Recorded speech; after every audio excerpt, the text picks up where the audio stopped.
बच्चों, welcome everyone. आज हम लोग अष्टांग सूत्र स्थान का पहले चैप्टर का पार्ट 2 करने जा रहे हैं। पिछले पार्ट में अपन ने श्लोक नंबर 16 तक देख लिया था। ठीक है, इसमें अपन ने द्रव्य का वर्णन कर दिया था। मैंने एक बार और फिर बता देता हूँ आप लोगों को।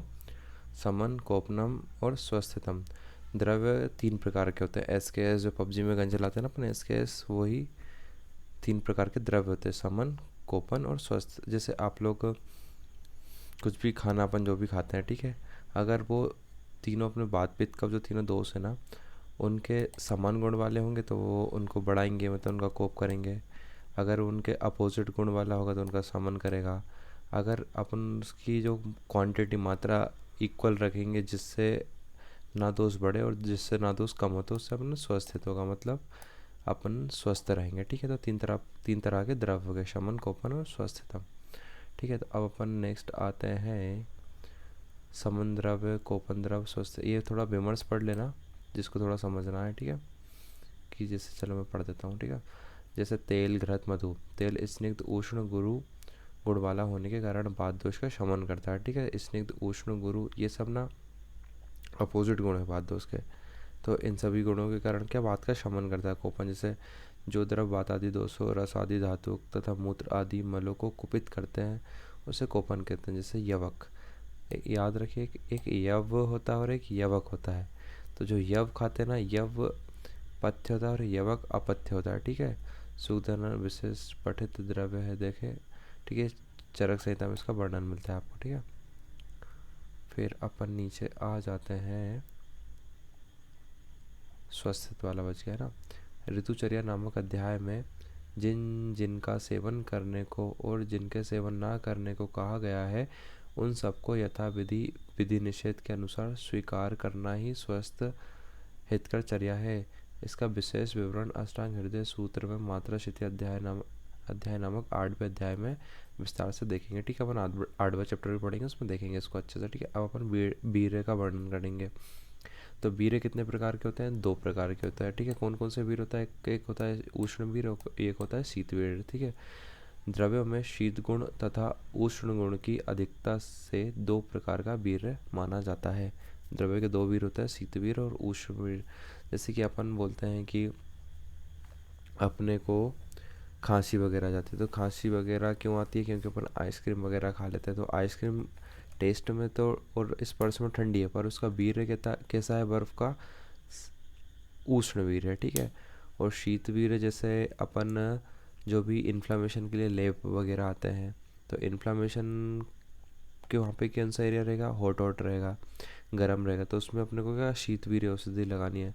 तो अपन उसमें मान लो दशांग लेप लगा लिया, तो अपन लेप लगाते हैं ना उस पर, तो वो अपन जो लेप लेते हैं वो शीत वीर्य युक्त औषधियों का लेते हैं। तो उससे क्या अपोजिट रहते हैं दोनों एक दूसरे के। तो अपोजिट चीज़ें जब मिलती है तो क्या इक्विलिब्रियम स्टेज आ जाता है, तो दोनों एक दूसरे को शांत कर देते हैं। फिर अपन आ जाता है विपाक का वर्णन करते हैं। विपाक, जो भी अपन खाना खाते हैं ना, उसका एंड रिजल्ट जो भी रहता है उसको अपन विपाक बोलते हैं। त्रिविधा विपाको द्रवस्य स्वादु अम्ल कटु आत्मकः, मतलब 3 प्रकार के विपाक है। त्रिधा, त्रिधा बोले तो 3 प्रकार के। स्वादु मतलब मधुर रस को स्वादु भी बोलते हैं। ठीक है, अम्ल और कटु। भले ही कोई द्रव्य किसी रस से युक्त क्यों ना हो, उसका विपाक 3 प्रकार का होता है, मधुर, अम्ल और कटु। याद रखना बच्चों, आपसे पूछेंगे एग्जाम में विपाक कितने प्रकार के होते हैं, और ये आपको क्रिया शारीर में भी बहुत आएगा कि विपाक क्या होता है, विपाक क्या होता है। ठीक है, तो यहाँ पे आप लोगों को इन्होंने विपाक के 3 टाइप बता दिए, मधुर, अम्ल, लवण, सॉरी मधुर, अम्ल और कटु। और इसका और डिटेल में एक्सप्लेनेशन आपको क्रिया शारीर में मिलेगा अच्छे से। जब आप पढ़ोगे ना वहाँ पे विपाक, तो और अच्छे से आपको समझ में आएगा वहाँ पे। ठीक है, ये 3 विपाक हो गए। और द्रव्यों के गुणों का वर्णन, अब ना यहाँ पे द्रव्यों के गुणों का वर्णन करेंगे। तो द्रव्य के गुण कितने प्रकार के होते हैं? ये जो लिखे हैं ना यहाँ से यहाँ तक, ये लिखे हैं 10 गुण। यही 10 गुण को विपर्याय बोलते हैं, मतलब उनके अपोजिट भी। तो 10 ये हो गए, उनके 10 अपोजिट, इनके अपोजिट 10 हो गए, तो 10 और 10 मिला के कितने? 20 हो जाएंगे। इन्हीं को अपन गुरवादी गुण भी बोलते हैं। ठीक है, तो द्रव्यों में परस्पर विपरीत ये 20 गुण पाए जाते हैं। तो गुरुर मंद हिम स्निग्ध श्लक्ष्ण चांद्र मृदु स्थिरा गुणा सूक्ष्म विशदाम विशंति सा विपर्य। ये 20 कैसे हो गए? एक दूसरे को विपर्य करके, ठीक है।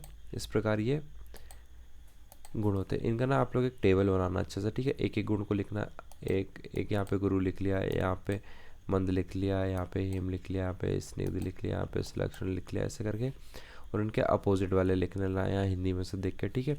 और उनको याद कर लेना। पूछते हैं एग्जाम में कि गुरुवादी गुण कितने होते हैं, MCQ आता है बहुत टाइम, और उनके नाम लिखने को आते हैं, तो आप बिल्कुल ऐसे याद कर लो, क्योंकि यही गुण आपको एनकाउंटर करेंगे आखिरी फाइनल ईयर तक, ठीक है।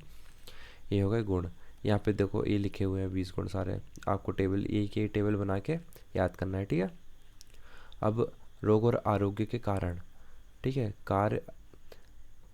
काल अर्थ कर्मणा योगो हीन मिथ्या अतिमात्रका सम्यक योगस्य विज्ञो रोग आरोग्य का कारणम। काल अर्थ कर्म के हीन योग, मिथ्या योग, अतियोग, रोग या रोगी की उत्पत्ति, रोग और रोगों की उत्पत्ति में एकमात्र कारण होता है, तथा काल अर्थ कर्म का सम्यक योग आरोग्य का एकमात्र कारण होता है, ठीक है। अब आप लोगों को समझ नहीं आएगा यहाँ पे काल क्या होता है, अर्थ क्या होता है और कर्म क्या होता है, ठीक है। और यहाँ पे 6 टर्म दिए, तो 6 टर्म के ना यहाँ पे पूरे योग बने। जैसे यहाँ पे अपन ने काल लिख दिया, यहाँ पे लिख दिया अपन ने अर्थ लिख दिया, यहाँ पे लिख दिया काम, ठीक है। ये अब यहाँ पे अपन देखेंगे इसका काल का अयोग, अतियोग और मिथ्या योग, अर्थ का अयोग, अतियोग और मिथ्या योग, ठीक है। और कर्म का अयोग, अतियोग और मिथ्या योग, ठीक है। अब जैसे काल का मतलब समझाता हूँ मैं तुमको।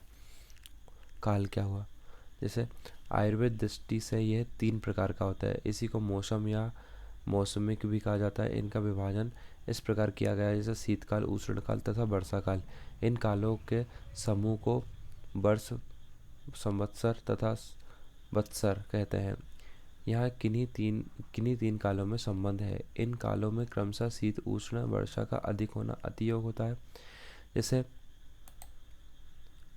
बहुत ज़्यादा ठंड पड़ रही है, बहुत ज़्यादा वर्षा हो रही है, बहुत ज़्यादा उष्ण गर्मी पड़ रही है, इसको अतियोग बोलते हैं, मतलब बहुत ज़्यादा योग हो रहा है। और हीन योग मतलब इनका कम हो जाना। जैसे मैं तुमको हिंदी में नॉर्मल समझाता हूँ। हीन योग मतलब उसका होना ही नहीं। मिथ्या योग मतलब हो रहा है पर गलत हो रहा है। और अतियोग मतलब बहुत ज़्यादा हो रहा है। जैसे काल की बात करते हैं, ठीक है। काल का जैसे समझो, काल में अपन ऋतुओं से ले सकते हैं काल। जैसे अपन बोलते हैं ना समय काल, तो ऋतुएं 6 ऋतुएं होती है, ठीक है। शिशिर, वसंत, ग्रीष्म, वर्षा, शरद, हेमंत, ठीक है। तो जैसे ठंडी का एग्जाम्पल लेता है, हीन योग ठंडी का, ठंडी की ऋतु चल रही है। और हीन योग मतलब ठंडी लगी नहीं रही है अपने को, अपन टी-शर्ट में घूम रहे हैं, तो ये उसका हीन योग हो गया। मिथ्या योग जैसे बारिश के सीजन में बहुत ठंड पड़ रही है, मतलब बारिश में तो बारिश होनी चाहिए पर वहाँ पर ठंड पड़ रही है, तो ये मिथ्या योग हो गया। और अति मात्रा मतलब अति योग बोले तो ठंडी के सीजन में बहुत ज़्यादा ठंड पड़ रही है, अपन घर से बाहर ही नहीं निकल पा रहे हैं, तो ये अति योग हो गया। एक काल का हो गया। अब अर्थ से अपन यहाँ पे ग्रहण करेंगे अपनी 5 इंद्रिया, श्रोत, स्पर्श, चक्षु, रसन, घ्राण। जैसे अपन नेत्र की बात करते हैं, चक्षु की, तो हीन योग मतलब कोई चीज़ अपने को दिख ही नहीं रही है, फिर अपन दूर से देख रहे हैं कोई चीज़ कुछ और है और अपन कुछ और देख रहे हैं, तो वो मिथ्या योग हो गया। और अति योग मतलब नेत्र से अपन बहुत ज़्यादा देख रहे हैं। जैसे इसको एग्जांपल से अपन समझ सकते हैं कि जैसे अपन ने सूरज की रोशनी को देख लिया डायरेक्ट, तो वो अति योग कहला जाएगा, ठीक है। इस प्रकार से तीनों के 3 कर्म बनेंगे, ठीक है। 6 ऋतुओं के हो जाएंगे, 5 अपने इंद्रियों के हो जाएंगे। और कर्म अपने बाघ, मन और शरीर के जो कर्म रहते हैं उसको बाघ, मन और शरीर की जो चेष्टाएं होती है, बाघ बोले तो अपन बोलने का, शरीर से जो कर्म करते हैं और मन से जो सोचते हैं वो कर्म होते हैं, ठीक है। तो जैसे बहुत ज़्यादा बोलना, बिल्कुल ही नहीं बोलना, और जो बोल रहे हो वो गलत बोलना, तो ये बाघ इंद्रिय का कर्म हो गया। इस प्रकार से तीनों रोग और आरोग्य के कारण होते हैं, ठीक है। फिर अपन आ जाते हैं, ये एक बार विमर्श पढ़ लेना आप और आपको बहुत अच्छे से समझ हो जाएगा, ठीक है। जो मैंने हिंदी में बताया आपको पूरा वही है यहाँ पे, ठीक है। फिर अपन 2 प्रकार के रोगों का अधिष्ठान मतलब अपन बोलते हैं, जैसे आप लोग जिस भी हॉस्टल या पीजी में रहते हो तो उसको अधिष्ठान बोल देंगे। तो रोग का अधिष्ठान क्या होगा, मतलब रोग कहाँ रहता है, तो रोग क्या रहता है, तेषाम काय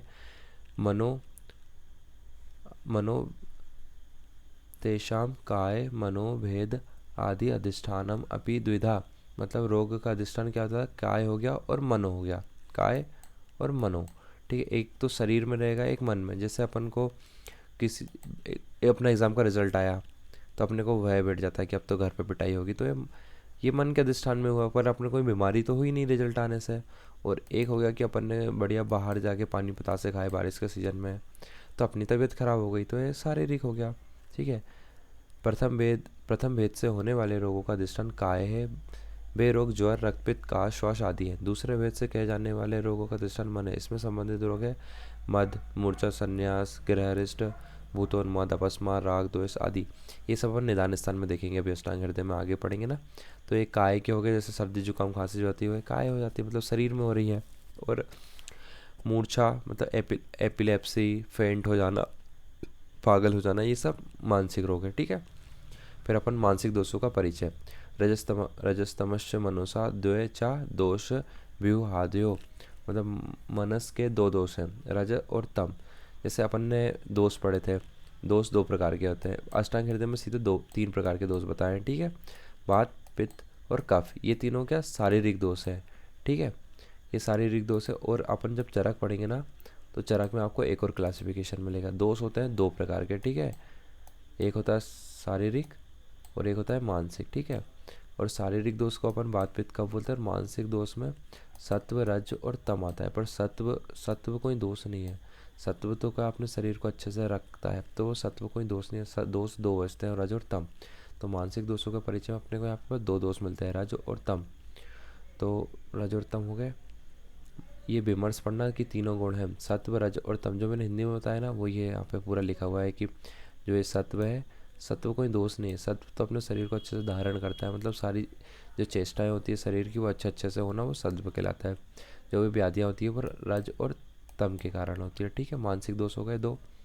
फिर अपन बात करेंगे अष्टांग संग्रह में भागवत ने सत्व, रज और तम को महागुणा कहा गया है। आप लोगों से पूछेंगे महागुणा क्या होता है, तो ये यहाँ पे जो पेज है ना, यहाँ पे बढ़िया हेडिंग डाल के ऐसी जो इंपॉर्टेंट चीज़ रहती है ना, इनको ऊपर लिख लिया करो। तो महागुणा क्या होता है? महागुणा सत्व, रज और तम को महागुणा बोलते हैं। ठीक है।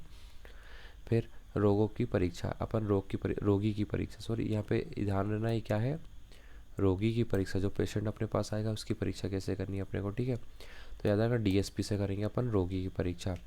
जो भी पुलिस केस वगैरह होते तो याद करते ना अपन, डीएसपी लोग इंक्वायरी करते, तो ऐसी रोगी की परीक्षा कौन करेगा? डीएसपी करेगा। तो डी से दर्शन, स्पर्श और प्रश्न। दर्शन, स्पर्श, प्रश्नों परीक्षेत च रोगिणम। तो दर्शन, स्पर्श तथा रोग संबंधित विविध प्रश्न पूछकर रोगी की परीक्षा करना चाहिए। ठीक है, आपके पास कोई पेशेंट आएगा तो अपन उसका इंस्पेक्शन, इसको मॉडर्न से कोरिलेट करें तो अपन दर्शन मतलब उनको देखते हैं कि इंस्पेक्शन जो भी बोलते हैं ना अपन की, जो पेशेंट आपके पास चल के आ रहा है तो उसमें देखना है कौन सी समस्या है। लंगड़ा है वो, छाती पे हाथ रख के आ रहा है, पेट पे हाथ रख के आ रहा है, सिर पे हाथ रख के आ रहा है। ठीक है, ये दर्शन कर लिया। स्पर्श अपन इसमें जैसे कि ऑस्कल्टेशन करते हैं अपन मॉडर्न में, तो ऑस्कल्टेशन इस काइंड ऑफ स्पर्श परीक्षा। ठीक है। और नाड़ी परीक्षा जो अपन पल्स लेते हैं पेशेंट के हाथों से, तो वो स्पर्श में जाता है। ठीक है। और प्रश्न पूछकर उससे पूछते हैं अपन क्या क्या उसकी चीफ कंप्लेंट है। ठीक है, तो ये प्रश्न परीक्षा हो गई। तो तीन प्रकार की परीक्षा किसने दी है? अष्टांग संग्रह ने। ठीक है, सॉरी अष्टांग हृदय ने। ओके, फिर अपन आ जाते हैं इसके बाद, इसे जैसे यहाँ पे लिखा है ना, ये ऊपर ऐसे आप भी लिख लिया करो बुक में कि रोगी की परीक्षा अपन कैसे कर रहे हैं डीएसपी से, और रोग की परीक्षा कैसे कर रहे हैं एन प्लस से। भी नीचे आएगा एन प्लस क्या होता है। ठीक है, यहाँ पे इन्होंने मॉडर्न के साथ कोरिलेट करके बताया कि थर्मामीटर क्या है। थर्मामीटर प्लस स्पर्श है। स्टेथोस्कोप ये एक प्रकार से श्रोतेंद्र का प्रतिनिधि यंत्र है। ठीक है, एक्सरे ये भी चक्षुरेंद्र का प्रतिनिधि यंत्र है। कार्डियोग्राम ये हृदय परीक्षा के लिए उपयोग होता है। अल्ट्रासाउंड यूएसजी बोलते हैं अपन, ये स्थान विशेष की चित्रित कर देता है। लिटमस पेपर, इसकी सहायता से हम मूत्र की क्षारता और अम्लता का ज्ञान करते हैं।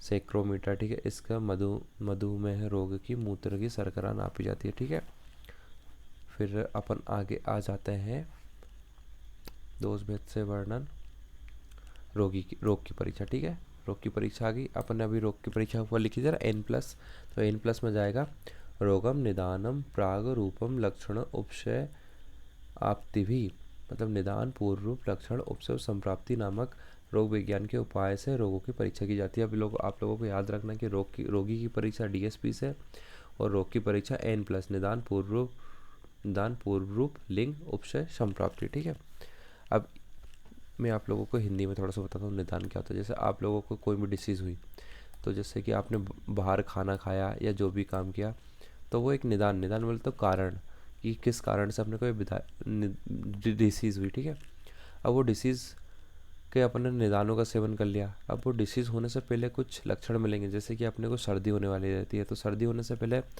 रनिंग नोज हो जाती है, हेडेक होना, तो ये पूर्व रूप हो जाता है, ठीक है। व्याधि से पूर्व जो लक्षण मिलते हैं उनको पूर्व रूप बोलते हैं। फिर एकदम जो भी डिसीज़ होती है उसके प्रॉपर लक्षण मिल जाना, अपन उनको लक्षण बोलते हैं, ठीक है।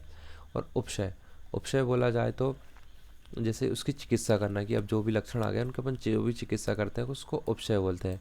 और ये जो चारों चीज़ अपन ने करी, इसको एक अपन साइकिल रूप में बना दें तो उसको संप्राप्ति बोल देते हैं, ठीक है।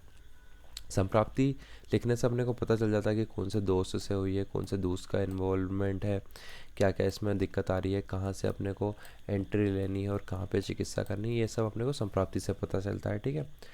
देश भेद का वर्णन, अब देश, अष्टांग हृदय में दो देश का वर्णन है, ठीक है। देश द्विविधम, भूमि और देह देश। भूमि एक प्रकार से भूमि मतलब जो अपन अर्थ है, अर्थ भूमि देश हो गया। देह अपना शरीर भी एक प्रकार से देश है, ठीक है। कैसे, जैसे कि अपन जो भी चिकित्सा करते हैं, चिकित्सा अपन किसी चीज़ के अधीन ही करते हैं ना, तो चिकित्सा के लिए देश कौन सा हो गया, देह हो गया, शरीर हो गया अपना। और जो भी अपन भूमि और जो भी फसलें वगैरह लगाते हैं वो भूमि पे लगाते हैं। तो आयुर्वेद दृष्टिकोण के अनुसार देश दो प्रकार का होता है, भूमि देश और देह देश। शरीर के विभिन्न अवयवों को यहाँ देह देश कहा गया है। शरीर के जो भी अवयव है उनको देह देश बोलते हैं अपन। भूमि का वर्णन आगे किया जा रहा है, ठीक है। आगे अपन भूमि का करेंगे, ठीक है। भूमि का वर्णन 3 प्रकार से किया गया है, ठीक है। जांगल, अनूप और साधारण, ये 3 प्रकार के देश होते हैं, ठीक है। अब मैं बताता हूँ ये तीनों देश का कैसे डिवाइड करेगा अपन, ठीक है। एक बार मैं आपको हिंदी में बताता हूँ। तो जांगल देश, इसको अपन रेगिस्तान से कोरिलेट कर सकते हैं। अनूप देश, जहाँ पे बहुत ज़्यादा पेड़ पौधे हैं, बहुत ज़्यादा बारिश होती है, ठीक है। साधारण देश, जहाँ पे नॉर्मल पेड़ है और नॉर्मल बारिश होती है और नॉर्मल धूप और हवा सब रहती है, ठीक है। तो नॉर्मल देश को अपन साधारण देश बोलते हैं। भूमि देश 3 प्रकार का कहा गया है। जांगल देश, यहाँ हवा अधिक चलती है। अनूप देश, इस देश में कफ दोष की प्रधानता रहती है। ये दोषों का लिख लेना, ठीक है। यहाँ पे आप लोग अलग से टेबल बना के कि कौन से देश में कौन सा दोष प्रधान रहता है। साधारण देश, इस देश में वात आदि तीनों दोष समान अवस्था में रहते हैं, ठीक है। ये अपने तीनों देश हो गए, ठीक है। ये देशों का यहाँ पे और उन्होंने वर्णन किया थोड़ा थोड़ा।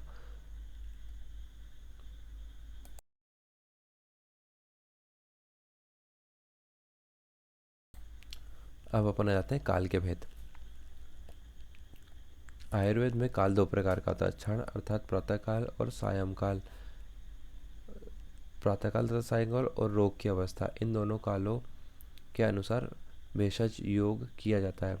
क्षण आदि व्याधि अवस्था च कालो भेषज योग्यता, इसके आधार पर काल काल 2 प्रकार का होता है, ठीक है। भेषज के आधार पर, किसके आधार पर, भेषज योग बोले तो अपन जो मेडिसिन देते हैं ना उसके आधार पर, ठीक है। एक होता है क्षणिक, जो अपन समय चल रहा है, अपनी जो घड़ी चल रही है, जैसे एक तो क्षण मतलब प्रातः काल, समय से अपन रहते हैं ना घड़ी में, सुबह 6 बज रही तो 6 सुबह का काल है, शाम को 6 बज रही तो सायं काल हो गया। एक रोग की अवस्था, आम अवस्था, जीर्ण अवस्था। तो यहाँ पे मैं आपको आम अवस्था और जीर्ण अवस्था समझाता हूँ थोड़ा थोड़ा। जो भी डिसीज़ स्टार्ट होती है, ठीक है, तो वो मैक्सिमम डिसीज़ अपने आयुर्वेद में आम के कारण बताई गई है। आम बोले तो जब अपन खाना खाते हैं वो पकता नहीं है तो उसको अपन आम बोलते हैं। आम इज़ काइंड ऑफ विश, ठीक है। तो पहले आम अवस्था रहती है, जो स्टार्टिंग की स्टेज रहती है ना उसको अपन आम अवस्था बोल देते हैं, ठीक है। फिर वही व्याधि बहुत दिन तक, महीने 2 महीने तक चलती है तो फिर अपन उसको बोलते हैं जीर्ण अवस्था, ठीक है। काल भेद हो गया। फिर इसके बाद अपन पढ़ेंगे औषध के भेद। औषध 3 प्रकार की होती है, शोधनम, समनम, चेती, समाशुद्ध औषध द्विविधा, ठीक है। 2 प्रकार की होती है औषध, ठीक है। शो शोधन और शमन। आप लोगों ने सुना होगा पंचकर्म, आयुर्वेद में आप आते से बोलते होंगे पंचकर्म पंचकर्म पंचकर्म। तो पंचकर्म जो रहता है, पंचकर्म क्या करता है, दोषों को शरीर से बाहर निकालता है। बमन के थ्रू अपन मुख से उल्टी करवा के दोषों को बाहर निकालते हैं, और विरेचन के थ्रू अपन रोगों को नीचे गुदा मार्ग से बाहर निकलवाते हैं, ठीक है। इसमें अपन दोषों को बाहर निकलवा रहे हैं। और शमन में क्या हो रहा है, अपन ना पेट दुख रहा है तो अपन क्या मेडिसिन देके पेट दर्द को शांत कर देते हैं। तो मतलब अपन ने बस वहीं पे उसको बिठाल दिया जहाँ पे था दोस्त, मतलब उसको शरीर से बाहर नहीं निकाला है, तो इसलिए उसको शमन बोलेंगे। संक्षिप्त रूप से औषध 2 प्रकार की होती है, शोधन अर्थात बमन, विरेचन आदि। बमन विरेचन, इससे यहाँ पे क्या क्या होता है, बमन हो जाता है, विरेचन हो जाता है, नस्य अनुवासन वस्ती और रक्त मोक्षण, ठीक है। विधियों से दोषों को निकालना शोधन कहा जाता है। अतः शमन अर्थात उबड़े हुए बात आदि दोषों को शांत करने के उपचार को अपन ने शांत कर दिया। पेट दर्द हो रहा था तो पेट दर्द को, ऐसे 2 प्रकार के औषध के भेद हो गए। शारीरिक दोषों की चिकित्सा। अब जैसे अपन ने दोष पढ़े थे 3 बात पित्त और कफ, उनमें पंचकर्म की शोधन चिकित्सा अपन कौन कौन से प्रकार से करते हैं। जैसे बात दोष के लिए बस्ती बोला गया है, पित्त दोष के लिए विरेचन बोला गया है, और कफ के लिए बमन बोला है। ठीक है, और ये तो शोधन की हो गई ये वाली। और शमन के लिए अपन जैसे बात में तेल दे देंगे, पित्त में घृत दे देंगे और कफ में मधु दे देंगे, तो ये चीज़ का इनका शमन कर देंगे। तो यही चीज़ यहाँ पे लिखी हुई है। शरीर संबंधित दोषों की उत्तम चिकित्सा क्रमशः इस प्रकार है। बात दोषों की चिकित्सा बस्ती का प्रयोग, पित्त दोषों में विरेचन का प्रयोग, कफ दोषों में बमन का प्रयोग है। बात आदि दोषों में तेल, पित्त में घृत और कफ में मधु का प्रयोग उत्तम शमन चिकित्सा। ठीक है, यहाँ पे ये माइंड का हाईलाइट कर लेना, ये शमन चिकित्सा है, और ये जो ऊपर लिखे ना ये शोधन चिकित्सा है। ठीक है, अब यहाँ पे अपन देखेंगे नीचे। ठीक है, मानसिक दोषों की चिकित्सा। अब मानसिक दोषों की चिकित्सा कैसे, कोई पागल हो गया तो उसकी चिकित्सा कैसे करेंगे। धी धैर्य आत्मादि विज्ञानम मनोदोष औषधम परम। ठीक है, यहाँ पे मानसिक दोषों की उत्तम चिकित्सा है बुद्धि तथा धैर्य से व्यवहार करना। बुद्धि से और धैर्य से व्यवहार करना। आत्मादि विज्ञान, कौन मेरा है, क्या मेरा बल है, क्या देश है तथा कौन मेरा हिताशी या सहायक है का विचार कर कार्य करना चाहिए। ठीक है, मानसिक दोषों में बहुत सॉफ्टली अपन को हैंडल करना चाहिए। ठीक है, वही लिखा है यहाँ पे। धी धैर्य आत्मादि विज्ञान, मतलब धी बुद्धि से, धैर्य मतलब समय रखना है अपने को कि हाँ भाई समय देना पड़ेगा ठीक होने के लिए। ठीक है, और आत्मादि विज्ञानम, कौन मेरा है। ठीक है, और ऐसे ही चरक में और सुश्रुत में भी सेम मानसिक दोषों की चिकित्सा मिलती है अपने को। ये बियॉन्ड योर टेक्स्ट बता रहा हूँ मैं अभी आपको। अभी प्रोप में ऐसा कुछ नहीं लिखना है, प्रोप में आपको बस अष्टांग हृदय पे ध्यान देना है। तो जैसे धीधेर समाधि विज्ञानम, इससे परम की जगह अगर समाधि जाएगा तो वो अपना चरक का हो जाएगा। ठीक है, और अगर शब्द आदि सुखा हुआ आ जाएगा तो वो सुश्रुत का हो जाएगा। ये पीजी के पॉइंट ऑफ व्यू से है। ठीक है, एमसीक्यू टिक करने के लिए अभी तो अपने को ये श्लोक याद करना है। ठीक है, धीधेर आत्मादि विज्ञानम मनोदोष औषधम परम। ठीक है, फिर आ जाते हैं अपन नीचे। चिकित्सा के 4 पाद। चिकित्सा के 4 पाद होते हैं। 4 पाद बोले तो जैसे अपन एक घर बनाते हैं तो घर बनाते टाइम अपने को 4 खंभे गड़ाने पड़ते हैं ना, 4 पिलर बनाते हैं। उसी प्रकार अपन किसी की चिकित्सा करेंगे तो अपने को 4 चीज़ें बहुत मैंडेटरी है जो चाहिए ही अपने को। ठीक है, तो वो है विषक, द्रव्याणु, उपस्थाता, रोगी पाद चतुष्टयम। विषक हो गया, द्रव्य हो गया, उपस्थाता हो गया और रोगी हो गया। विषक बोले तो यहाँ पे अपन वैद्य चिकित्सक को बोलते हैं। द्रव्य मतलब जो भी अपन औषधि ले रहे हैं। उपस्थाता जो भी अटेंडर आता है पेशेंट के साथ में, नर्सिंग स्टाफ। और रोगी जो पेशेंट खुद है। चिकित्सस्य निर्दिष्टम प्रत्येक तच्च गुणम, मतलब प्रत्येक के 4-4 गुण हैं यहाँ पे। ठीक है, जो अपन ये चारों हैं, इन चारों के 4-4 गुण हैं, वो 4-4 गुणों से युक्त होना चाहिए इनको। ठीक है, जैसे अपन वेद के गुण पढ़ते हैं तो दक्ष, तीर्थ, शास्त्र, अर्थ, दृष्ट, कर्मा, शुचि, विषक। तो दक्ष होना चाहिए, जो वेद है अपना वो दक्ष होना चाहिए, तीर्थ होना चाहिए और दृष्ट कर्मता होना चाहिए और सूची होना चाहिए। अब इनका हिंदी समझाता हूँ। दक्ष चिकित्सा कर्म में कुशल, जो भी चिकित्सक करता है वो चिकित्सा कर्म में कुशल होना चाहिए, दक्ष के समान। तीर्थ मतलब शास्त्र के अर्थ का ग्रहण कर चुका हो, आचार्य से, कोई एक टीचर के अंडर उसने पढ़ा हुआ हो पूरा।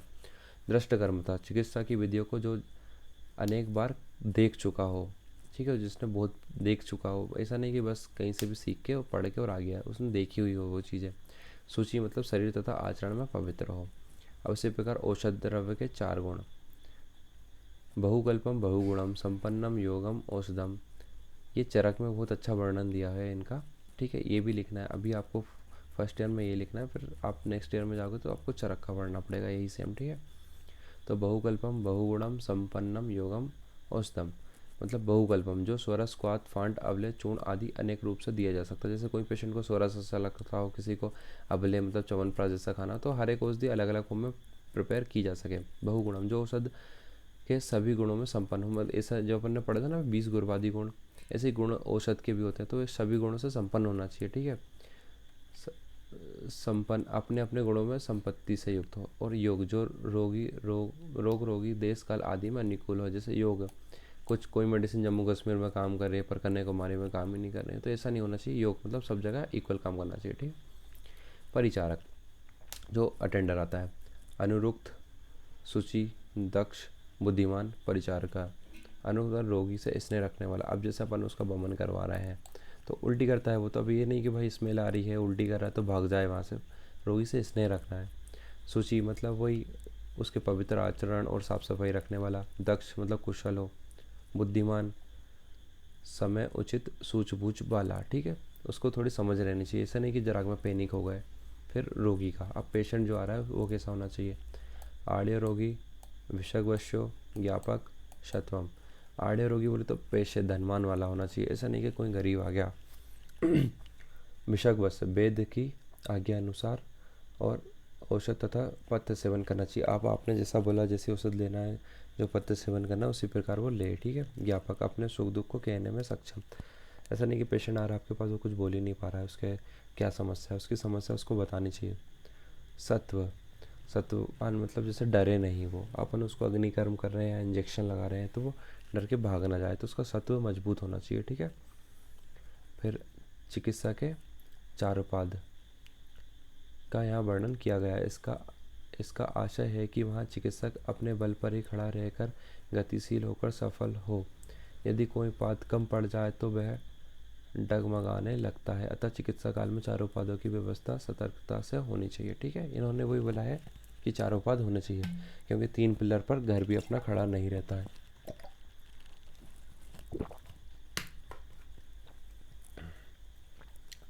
अब अपन जो भी अपन ने अभी तक क्या देख लिया कि पेशेंट आ रहा है अपने पास, तो अपन पहले रोगी की परीक्षा कैसे करेंगे, फिर उसमें कौन सा रोग है, रोग की परीक्षा कैसे करेंगे, फिर अपन कौन सी मेडिसिन देंगे, उपस्थिति कैसा होना चाहिए, सब देख लिया अपन ने।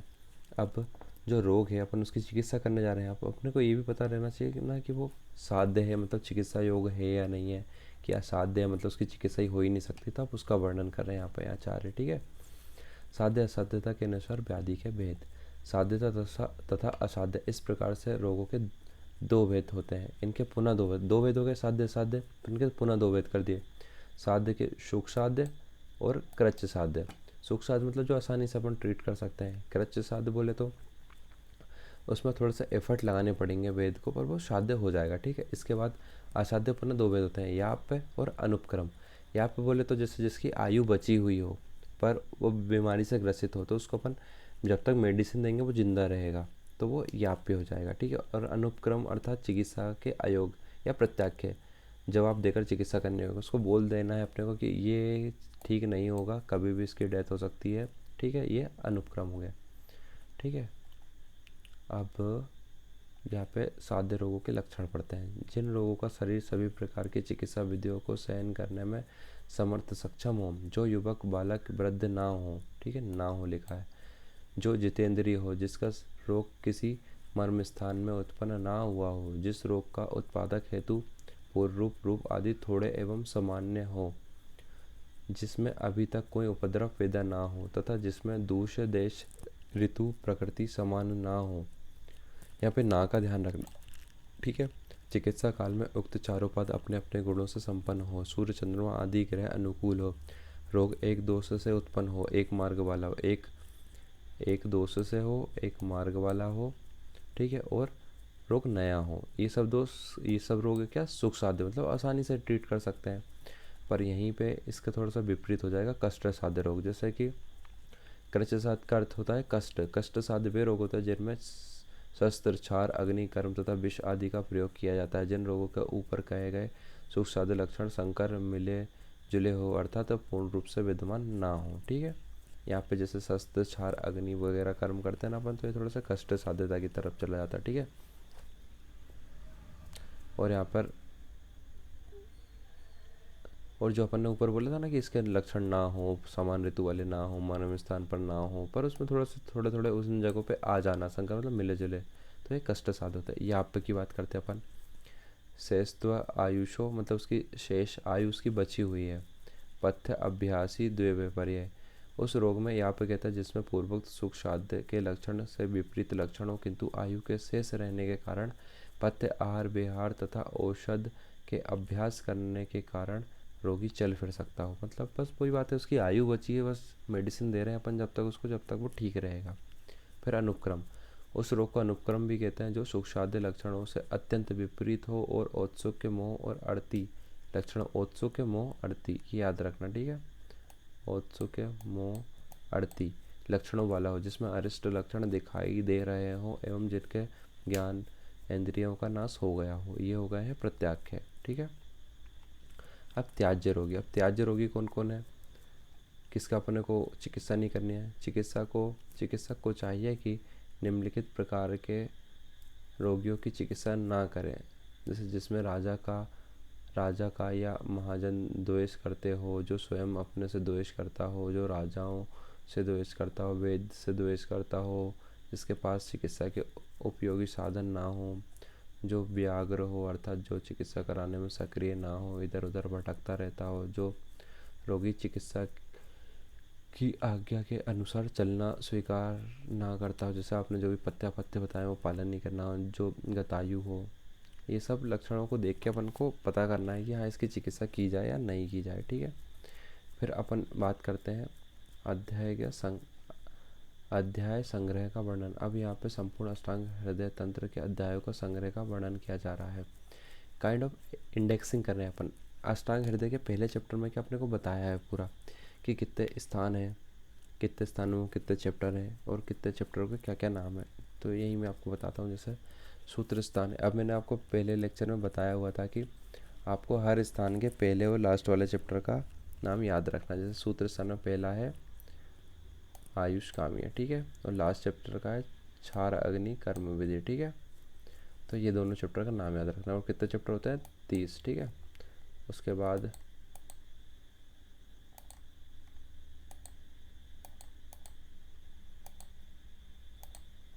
उसका सूत्र स्थान का शारीर स्थान में 6 चैप्टर है, ठीक है। पहला गर्भावक्रांति और दूत आदि विज्ञानी है, ठीक है, ये हो गए इसके 6 चैप्टर। फिर निदान स्थान में 16 चैप्टर, याद रखना, ये बहुत इंपॉर्टेंट है।